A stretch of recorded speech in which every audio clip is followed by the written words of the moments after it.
Ya, terima kasih para penonton Dhamma TV yang selalu damai di hati.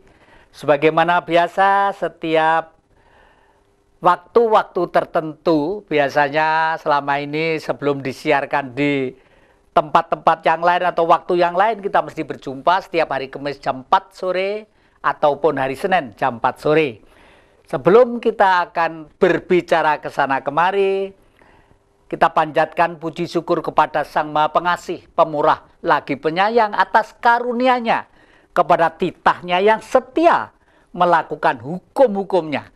Semoga ciptaannya di jagat raya, yang kelihatan, yang tidak kelihatan, yang panas, yang dingin, yang tinggi, yang rendah, khususnya adalah manusia yang dimuliakan olehnya.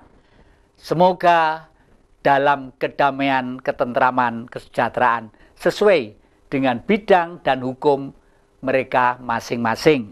Para penonton Dhamma TV yang kami muliakan, hari ini masih sesuai dengan kondisi keadaan bangsa kita, Indonesia, yang masih hangat-hangatnya berbau politik yang penuh dengan tanda tanya.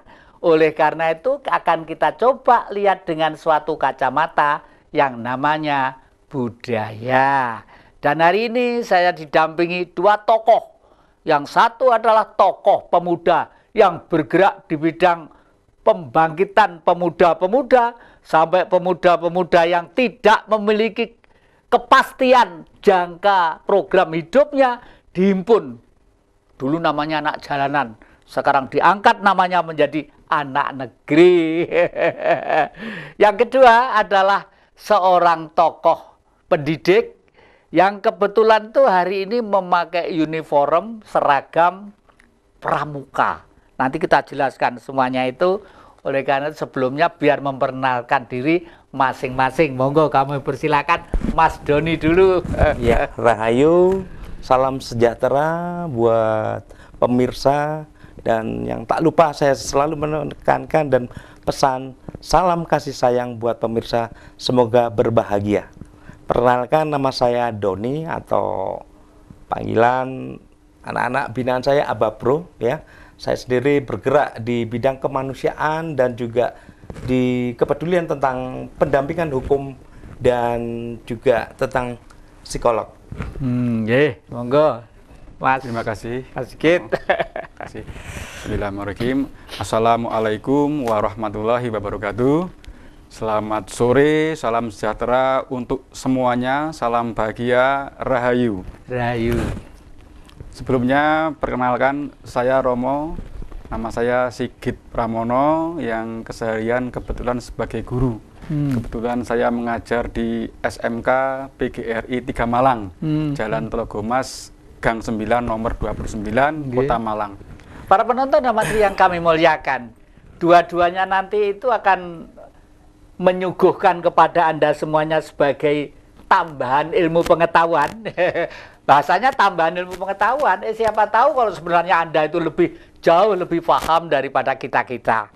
Tapi kalau orang dulu mengatakan belajar sinau pengetahuan kok gak ono enteke gitu loh. Oleh karena itu mumpung kita masih, ya saya sendiri umur sudah 75 tahun, masih pengen belajar terus lah. Saya sekarang mau bertanya kepada Mas Doni dulu. Saya kalau manggil anak-anak saya itu Mas ya. Mas itu artinya logam mulia. Anak-anak harus menjadi generasi yang mulia. Mas Doni, saya mengikuti sampean ini kok piye ya? Kok kayak orang yang di luar umum, ya, aneh gitu loh ya. Yang pertama dulu memperingati hari lahirnya Pancasila, umumnya siang sama peringati malam hari, jam 1 ke atas. Ya. Yang kedua, dan dulu pernah diterangkan bahwa itu sekaligus menjelang menyambut sahur. Sahur ya, bareng, ya. Ya. Yang kedua, sekarang yang kemarin malam, sampean itu mengadakan suatu upacara pagelaran wayang kulit, tidak kolosal tapi sangat sederhana. Tempatnya malah aneh, di Pasar Bareng. Kalau nggak salah lakonnya kemarin itu Murwat, Murwokolo, Semar, Jabal Kuncung ya. Kebetulan kebetulan kakek ini yang main ya kok ya saya inget cerita ya gitulah. Saya pengen tanya Mas, motivasi sampean apa kok sampai seperti itu? Nah, ini perlu saya sampaikan kepada rekan-rekan saya, saudara saya, terutama pemirsa. Kita melakukan upaya untuk perubahan dan melakukan suatu aktivitas. Nomor satu itu yakin dulu, Romo. Ya. Dan kedua, kita itu jangan dalam memeng dungotok tapi nggak gerak. Itu akhirnya apa yang terjadi? Ya wes, ada salah satu filosofi orang India itu, kalau kita berdoa aja nggak ada semacam pergerakan, percuma. Nah, kayak kemarin saya melakukan kegiatan-kegiatan tentang sosial kemanusiaan dan juga tentang budaya, terutama ini kemarin ya, saya syukur ya, kegiatan yang paling bukan spektakuler lagi, ini menyangkut Negara Kesatuan Republik Indonesia. Kita bikin ruatan. Berawal kita, terutama ya, maaf ya, saya kan bertamu dengan Romo Jati, pagi-pagi datang.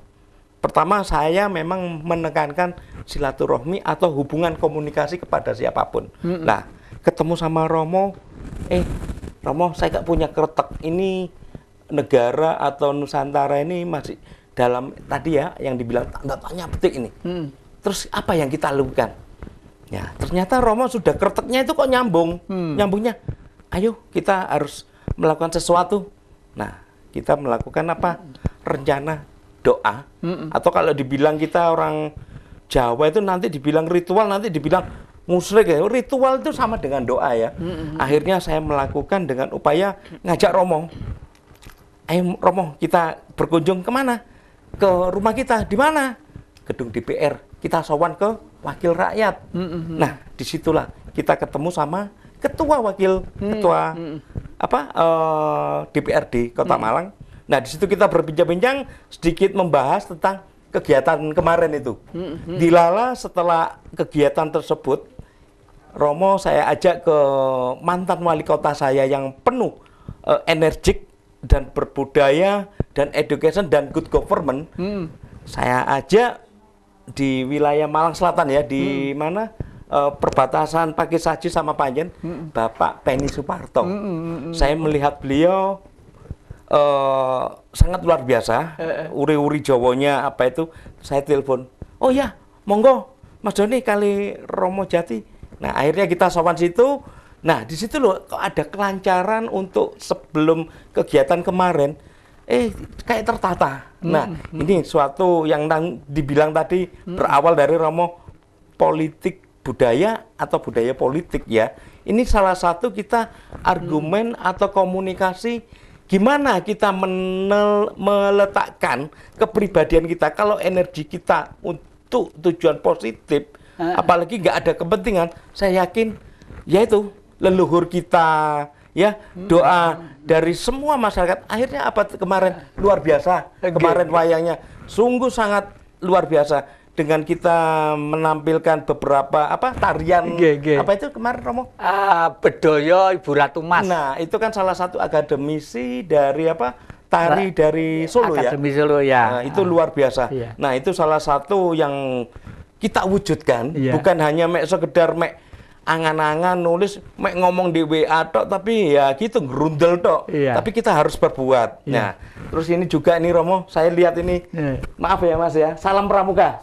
Nah, salam. Ini saya langsung nyambung aja, saya ngasih kepedulian beliaunya sendiri. Ini kan sudah pakai casing atau uniform yang luar biasa. Saya dulu memang juga di pramuka, juga sebagai pengurus dan juga di pembina. Waktu itu saya di Saka di Dirgantara. Ini saya luar biasa lihat Bapak Guru ini yang hadir dengan uniform yang luar biasa. Mungkin dengan adanya politik budaya ini, yang mungkin jenengan sendiri seorang education atau seorang guru mungkin bisa menerapkan, bisa mengimplementasikan ke siswanya. Itu gimana itu Mas? Terima kasih Mas Doni. Jadi kebetulan saya sendiri baru mengadakan diklat Roma ya. Jadi kebetulan saya menggunakan pramuka. Jadi Jadi yang jelas salah satu poin tujuan dari pramuka itu adalah membina karakter pramuka-pramuka yang merupakan siswa, yang merupakan tulang punggung bangsa. Jadi karakter inilah yang dibina. Terus yang kedua, life skill. Dalam pramuka juga ada life skill atau keterampilan hidup. Jadi di sana akan diberikan kompetensi-kompetensi untuk menghadapi kehidupan. Jadi di situ. Masih bicara pramuka, nanti kita perlebar lagi sejarah pramuka di negeri ini. Jangan kemana-mana, masih di depan Jejak Ki Jati. Ya, terima kasih para penonton Dhamma TV yang selalu mulia di hati, selalu masih bicara tentang pramuka ya. Saya pikir yang kira-kira umur sekitar 50 tahun ke atas sangat tahu persis. Nah ini kira-kira Mas Sigit ini selama berpramuka, ini hikmah apa dan sisi-sisi apa yang kelihatan lancar di sini, kendalanya di sini kira-kira apa kira-kira? Terima kasih Romo. Jadi yang jelas tadi ada poin-poin target yang akan dituju dalam organisasi pramuka Romo ya. Yang pertama jelas karakter, pembinaan karakter. Jadi di sini akan ditanamkan jiwa kebangsaan, cinta tanah air, karena memang pramuka ini bagian dari perjuangan bangsa. Bagian dari perjuangan bangsa. Terus kemudian yang kedua, target yang kedua yaitu memberikan life skill atau keterampilan hidup untuk para pramuka, anggota pramuka yang kebetulan untuk saat ini anggota pramuka itu adalah siswa. Jadi seperti itu. Jadi dan hal yang paling bagus, jadi memang anak-anak itu sekarang harus ditanamkan jiwa kebangsaan, keterampilan hidup itu juga. Jadi salah satu kendala saat ini yang kita hadapi adalah kemajuan teknologi berupa IT yang akan membuyarkan konsentrasi anak-anak untuk hidup berorganisasi. Jadi dengan kemajuan teknologi ini artinya yang dekat bisa jauh, yang jauh bisa dekat. Jadi kemampuan berorganisasi saya kira berkurang pada dekade-dekade revolusi ini. Dengan adanya revolusi teknologi IT, informasi, maka kecenderungan si anak itu individualis.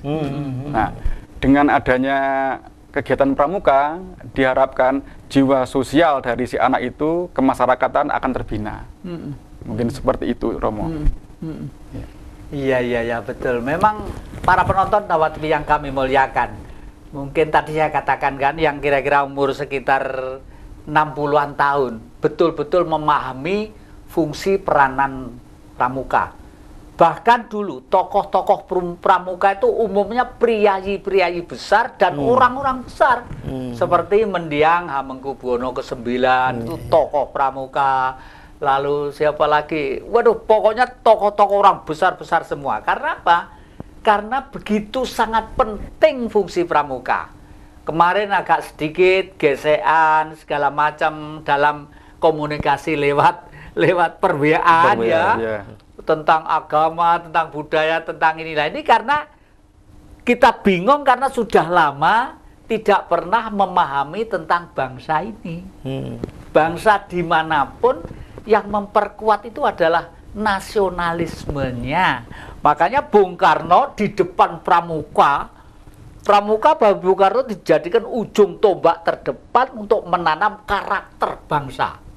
Lewat pramuka di itu. Karena kalau sudah pakai merah putih sebagai kalung, seragam seperti itu udah. Uniformnya itu ya, memang semua itu ada bunga Nelly-nya, terus ada apa? Yang paling utama itu ya kalau saya dulu sekolah di pramuka itu apa? Tunas kelapa. Tunas kelapa. Soalnya kita berbicara tunas kelapa itu pemanfaatnya ini kan luar biasa, mulai dari akar, serabut sampai isinya dapatkan daunnya itu. Nah, makanya saya lihat uniform atau logo dari tunas kelapa itu sangat luar biasa. Ini menyikapi tentang ideologi kenegaraan juga. Di dunia pun ada yang tercover waktu pernah saya lihat itu tahun berapa itu? Ada Komdeka kan? Ya, di Malang loh Romo ya. Itu ditunjuk dari semua negara. Jadi setiap negara itu memang ada pramukanya. Iya.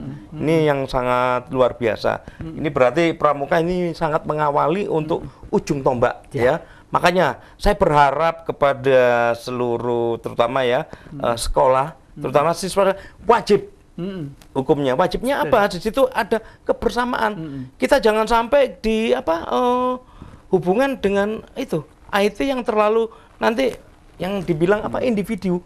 Akhirnya dengan individu akan terjadi. Semua mau kemana-mana nantinya ya itu nggak perlu gotong royong Romo yang ini. Iya, betul. Nah, itu. Betul.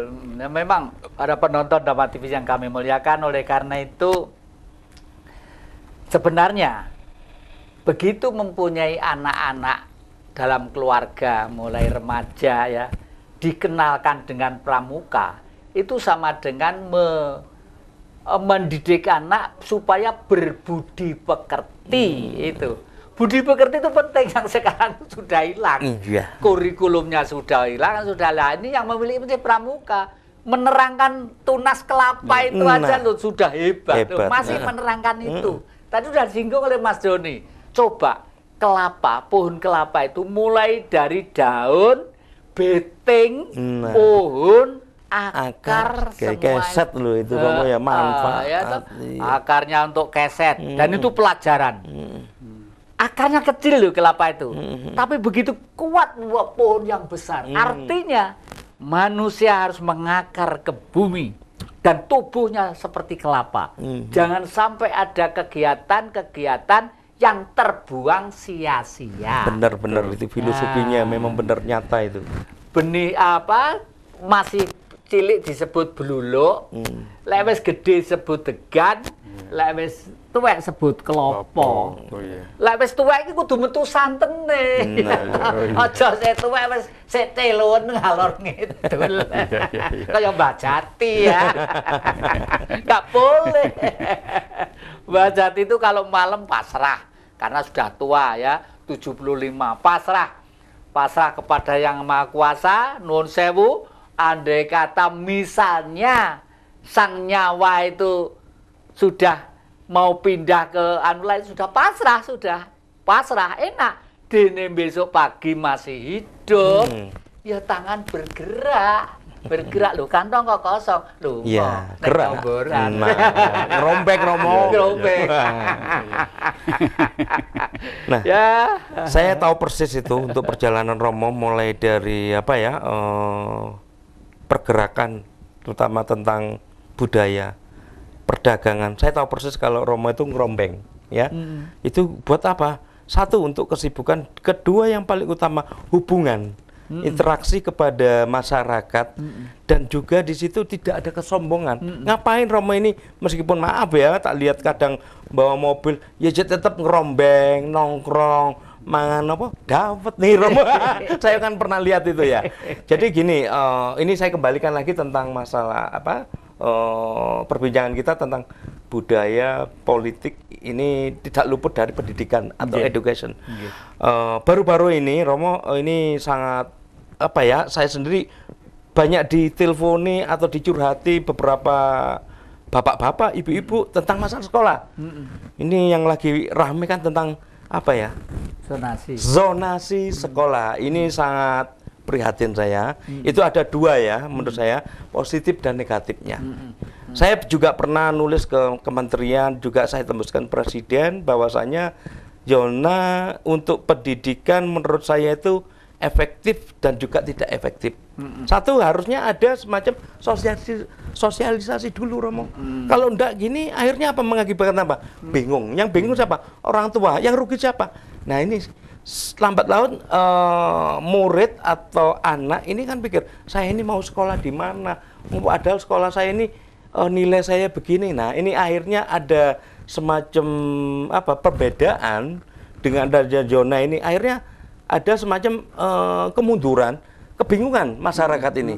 Ya, saya sudah menekankan kepada pemerintah pusat. Memang kita ini memang otonomi daerah ya, tapi kewenangan semua dari pusat. Masalah ini kementerian ya, Kementerian Dikbud ya. Akhirnya ada, ya itu, ada revisi mungkin ya. Mungkin kalimat Mas Benny tadi itu benar, isinya benar. Mungkin yang tepat itu zonanisasi itu sebenarnya sangat dibutuhkan. Dibutuhkan, benar. Hanya karena sosialisasi tidak diadakan sedemikian rupa, sehingga sisi negatifnya masyarakat bingung. Betul. Nah, intinya seperti itu. Iya. Saya pripun Mas Sigit. Iya, gimana untuk ini masa menyikapi pendidikan ya? Mungkin jenengan sebagai guru mungkin dengan ada awal tadi sudah menyampaikan masih menerima ya. Nah itu monggo Mas Sigit mungkin sedikitnya berikan apresiasi buat masyarakat ya ini tentang pendidikan. Mas Benny. Jadi zonasi ini merupakan kebijakan. Jadi kalau kebijakan berarti adalah kita runtut harus sesuai dengan dasar hukum kita. Jadi yang jelas kita awali Romo. Jadi tujuan Indonesia Merdeka itu ada 4 yang tertuang dalam preambul pembukaan UUD 45 khususnya alinea keempat. Yang pertama itu melindungi segenap bangsa dan tumpah darah Indonesia. Yang kedua itu meningkatkan kesejahteraan umum.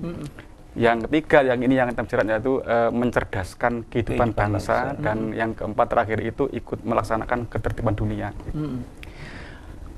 Isi atau suasana kebatinan dari yang ketiga itu mencerdaskan kehidupan bangsa kemudian tertuang pada Undang-Undang Dasar pasal 31, yaitu bahwa setiap warga negara itu berhak mendapatkan pendidikan dan setiap warga negara itu wajib melaksanakan pendidikan dasar yang dibiayai oleh pemerintah. Kemudian secara operasionalnya kemudian diturunkan Undang-Undang Nomor 20/2013 tentang sistem pendidikan nasional dan kemudian untuk operasional PPDB-nya atau penerimaan peserta didik baru itu tertuang dalam Permendiknas nomor 14 tahun 2018 kemarin itu yang sekarang kita masuk ke zonasi. Nah, berarti kalau diruntut dari struktur perundang-undangannya memang konstitusional ya, konstitusional artinya nyambung artinya produk undang-undang di bawahnya itu tidak boleh bertentangan dengan di atasnya sampai ke sumber dari segala sumber hukum yaitu Pancasila. Nah, yang menjadi permasalahan adalah apakah kondisi realnya bagaimana gitu Romo ya. Yang jelas kita tilik dulu, kita hikmati daripada Permendiknas nomor 14 tahun 2018 mengenai sistem zonasi ini, kalau kita hemat di dalamnya itu bertujuan 2 Romo, bertujuan 2, yaitu meningkatkan pemerataan akses pendidikan ke masyarakat. Pemerataan ya. Jadi peningkatan pemerataan akses pendidikan. Oke, ya para penonton yang kami muliakan, ini nanti akan dijelaskan. Oleh karena itu ya, untung kita itu punya Dhamma TV dan terima kasih pada Pak parkir-parkir, orang-orang pasar. Kalau ketemu kakek itu enggak, Pak Jati enggak, oh Dhamma TV. Kemarin saya ke Manten di Singosari, dieneng-eneng jak foto mbak ibu sing rewang iku iki lho Dhamma TV, ayo selfie. Matur nuwun, jangan ditinggalkan Dhamma TV karena akan mendidik masyarakat kita supaya maju. Masih di depan jejak Ki Jati. Ya, terima kasih para penonton Dhamma TV yang kami muliakan. Mas Sigit biar cerita seluas-luasnya. Kalau perlu Anda ambil rekam, direkam nek perlu. Monggo Mas Sigit. Jadi intisari atau hikmah daripada keluarnya Permendiknas nomor 14 tahun 2018 itu Romo, itu yang jelas kalau kita lihat intinya itu adalah meningkatkan pemerataan akses pendidikan. Dan yang kedua, meningkatkan kualitas pendidikan. Jadi ada 2. Yang jelas kalau dari 2 tujuan ini adalah sangat ideal. Sangat ideal. Nah, kemudian pada poin meningkatkan pemerataan akses pendidikan terutama ke masyarakat itu ada poin anti diskriminasi. Anti diskriminasi. Nah, kemudian yang jelas tujuan daripada ini semua kebijakan pemerintah goodwill-nya bagus. Goodwill-nya bagus. Cuma nanti ada apa tantangan-tantangan yang ada di masyarakat mengenai pelaksanaannya, mungkin perlu perbaikan-perbaikan. Dan kita sebagai masyarakat tentunya juga harus ikut andil, karena ini merupakan kewajiban kita. Jadi pendidikan itu bukan hanya kewajiban pemerintah, tapi masyarakat seluasnya pun bertanggung jawab pada pendidikan masyarakat itu sendiri, Romo. Nah, kemudian kita kembali kepada bahwa pendidikan itu seyogyanya merata, berarti anti diskriminatif. Mungkin bisa kita jabarkan makna diskriminatif itu sendiri. Diskriminasi adalah proses membeda-bedakan. Membeda-bedakan seseorang, kelompok atau individu mungkin berdasarkan kategori atau kriteria. Kategori atau kriteria ini istilahnya paten atau semi paten. Contohnya berhubungan dengan ras, Romo, mungkin warna kulit, rambut, atau mungkin apa namanya itu primordial, mungkin itu budaya, terus suku, terus mungkin ada religi, agama, terus mungkin gender itu laki-laki ataupun perempuan. Jadi kita tidak boleh membeda-bedakan itu semuanya. Nah, pertanyaannya adalah apakah membeda-bedakan prestasi itu juga diskriminatif? Nah, itu yang perlu kita bedah, Romo, secara filosofinya. Nah, jadi menurut saya bahwa membeda-bedakan prestasi itu belum tentu dikatakan diskriminatif. Betul. Nah, kenapa demikian? Karena yang namanya prestasi itu semua orang bisa, asalkan ada kemauan. Beda kalau agama. Agama saya misalkan Muslim, nggak mungkin saya berpindah ke yang lain. Suku saya Jawa, nggak mungkin saya jadi Sunda, nggak mungkin pun saya jadi orang Madura. Gitu. Misalkan budaya saya Jawa, itu budaya saya. Gender saya laki-laki, nggak mungkin saya jadi perempuan. Maka pada kondisi ini kita nggak boleh membeda-bedakan, begitu, Romo. Nah, contohnya juga misalkan kalau kita analogkan ya, perbandingan, memang kadang-kadang suatu analog itu nggak bisa menggambarkan persis, cuma hanya sebagai perbandingan. Contohnya seperti ini, Romo, bahwa syarat presiden threshold dengan berapa persen, apakah itu diskriminatif? Bukan, karena semua partai bisa mencapai itu, asalkan partai itu bisa mewakili rakyat. Jadi ada hal-hal yang apa namanya itu, contohnya juga misalkan untuk masuk TNI atau PNS harus berumur di atas 18 atau kurang dari 25. Apakah itu diskriminasi? Bukan. Karena semua orang akan mencapai situ. Nah, jadi seperti itu. Ini juga masukan bagus ini tadi dari Pak Guru, Pak Sigit ya. Tadi yang dibilang pemerataan itu dalam kutip ya, masyarakat itu harus paham ya. Jadi diskriminasi itu atau semacam namanya diskrim ya. Krim berarti melakukan upaya hukum ya, atau mengkotak-kotak ya. Tapi harus cerdas loh masyarakat itu dengan adanya kemarin zona itu memang mengawali ya. Saya lihat memang ada sisi positifnya sesuai dengan apa di di Pancasila yang di apa untuk keadilan ya, di sila kelima itu. Nah, tapi maaf ya untuk tempat zonasi teman-teman atau adik-adik kita yang sekolah kadang nggak dapat dengan radius cuma 1 kilo, nggak dapat, Romo. Dalam artinya dia bingung, ini saya masuk kemana? Ini kan harus dijelaskan dulu. Nah, makanya seharusnya pemerintah pusat ya melalui pemerintah daerah memberikan semacam himbauan dulu lah atau gimana ya. Jangan sampai gini akhirnya bingung. Akhirnya ada yang berpikiran, wah kalau gini anak saya harus sekolah swasta, sekolah di sini. Sebenarnya sekolah saya kira kita bukan lihat sekolah swasta atau negeri, tapi kemampuan dan kemauan untuk mendapatkan prestasinya ya.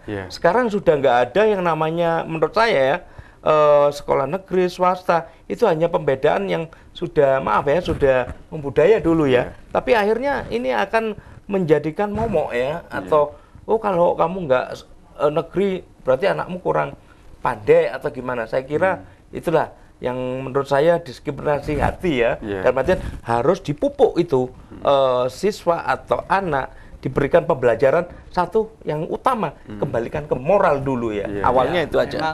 Memang betul para penonton Dhamma TV yang selalu damai di hati. Jadi kalau ini saya tarik dari sisi politik, ya semua harus tarik dari sisi politik. Karena apapun usaha apapun idealis, apapun kegiatan di tengah-tengah suatu negara itu pasti akan mempengaruhi bentuk politik secara nasional. Nah, saya akan mencoba, ini saya tarik ke sisi politik. Inilah sebabnya pemilu 2019 yang lalu itu satu-satunya pemilu, maaf ya, yang sangat memalukan dan gagal sebagai bangsa yang bertuhan. Karena apa? Dipaksakan untuk menjadi 2 kota, ya toh. Itu kalau ditarik kesimpulan pendidikan sistem zonasi. Masuk. Sistem zonasi ya nggak bener tuh ya. Karena apa? Betul juga. Misalnya kebetulan satu sekolah isinya wanita semua. Karena yang di lingkungan itu kebetulan anaknya wanita. Yang satu kebetulan laki semua. Tapi semua tujuannya satu yang diceritakan oleh Mas Pramuka tadi itu mendidik anak bangsa, yaitu supaya pikirannya cerdas. Untuk cerdas satu, jangan sampai, jangan biayanya berlebihan, waktunya harus ada, waktu belajar dan waktu di rumah dan waktu ini harus ada. Oleh karena itu sebenarnya sistem zonasi ini adalah memang agak sulit karena negara kita itu 17.000 pulau, 450 suku bangsa dan bahasa, ya toh. Tapi untung leluhur kita sudah menyatukan ikatan yang namanya bahasa itu bahasa Indonesia. Yo Madura, yo Banten, yo iki, yo Dayak. Kalau sudah berbahasa Indonesia itu mesti satu. Dan karakternya wis dilandasi yang namanya Pancasila. Angan-angan benar, pikiran benar, tutur kata benar, pribadi benar, bergaul benar. Nah, saya akan kembali ke Mas Doni.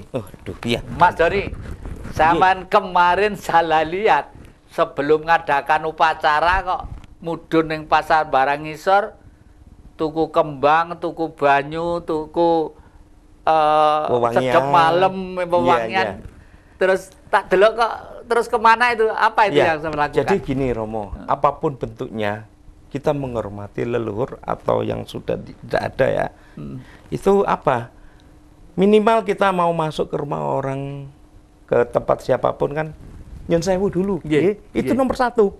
Itulah tata krama atau yang dinamakan kita menunjukkan yang tadi dari Romo tentang etika. Nah, kita kenapa kedanyangan ya kalau orang bilang itu yang apa babat ya. Siapa itu yang babat? Terutama di wilayah itu saya kita kemarin kegiatan di mana Bareng ya, bikin wayangan. Saya kepingin tahu di sini yang babat atau pasti di situ apa? Dan saya yakin ada sumber mata air biasanya. Soalnya apa? Kehidupan beliaunya sendiri itu kan mendekati untuk kehidupan. Makanya saya harus bersyukur, mensyukuri, dan menyadari untuk diri saya. Bukannya saya ini, maaf ya, yang dibilang musyrik, klinik, atau yang dibilang, wah ini sudah menyimpang apa. Itu harus kita jelaskan. Monggo diruskan Romo. Biar apa ya, pemirsa terutama adik-adik kita tuh paham tentang hal semacam itu.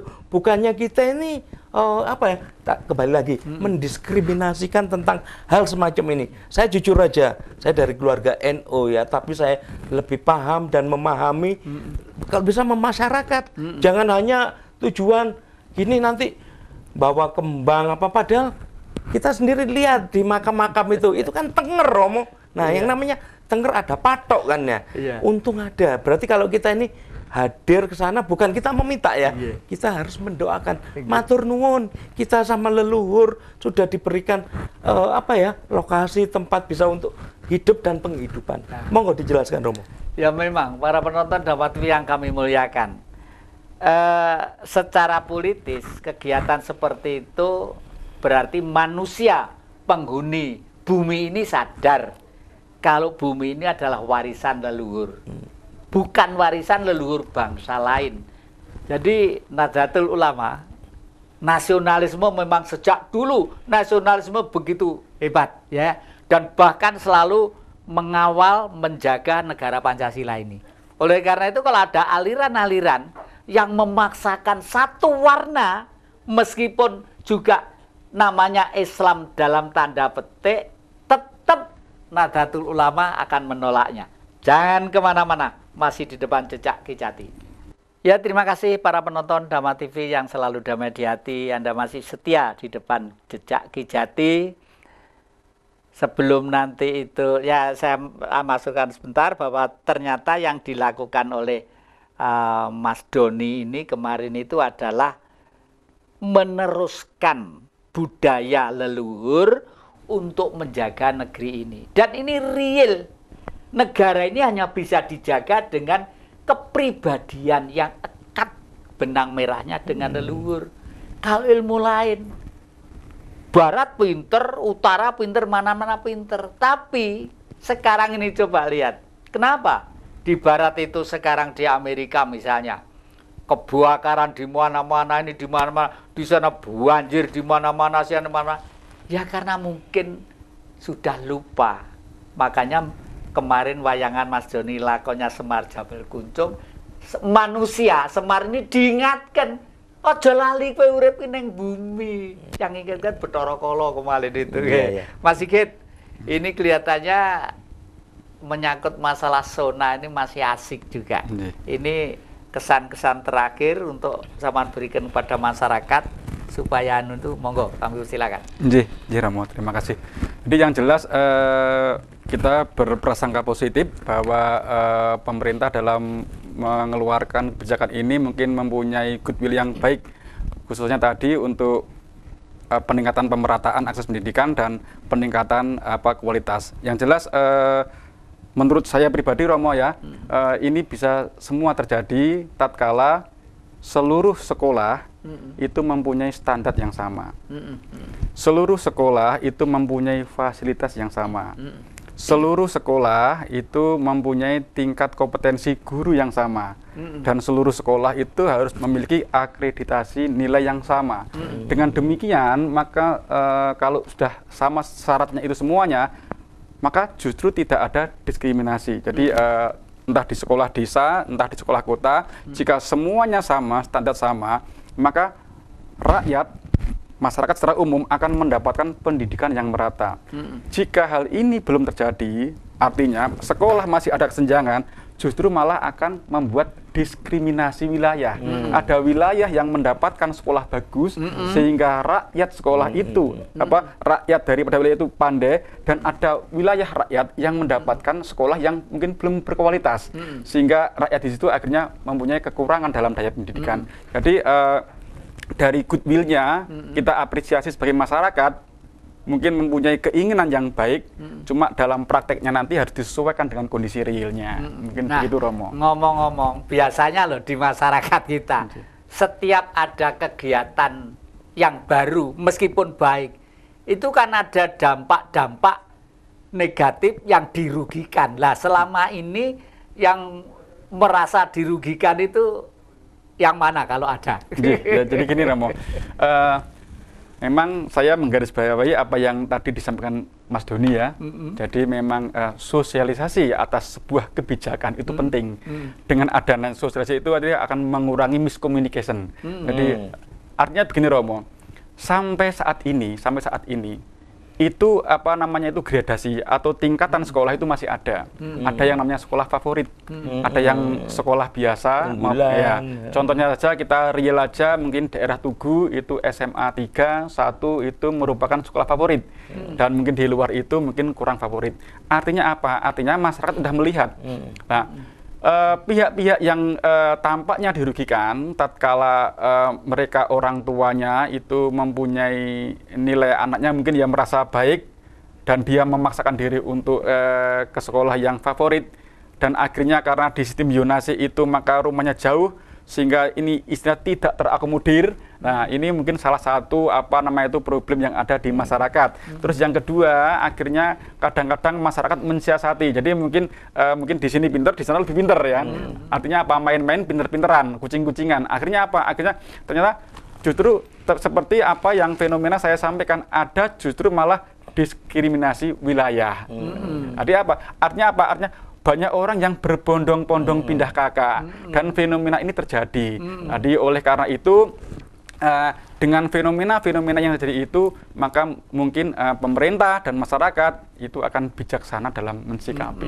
Mungkin gitu, Romo. Nah, Mantap. dan saya sedikit kemarin juga nguping ngalor ngidul ya, ono guru-guru yang dirugikan secara pribadi, tidak formal sebagai guru, tapi oknum ya, oknum. Loh, lah muridku kok malah muridnya anak wong melarat-melarat. Itu loh.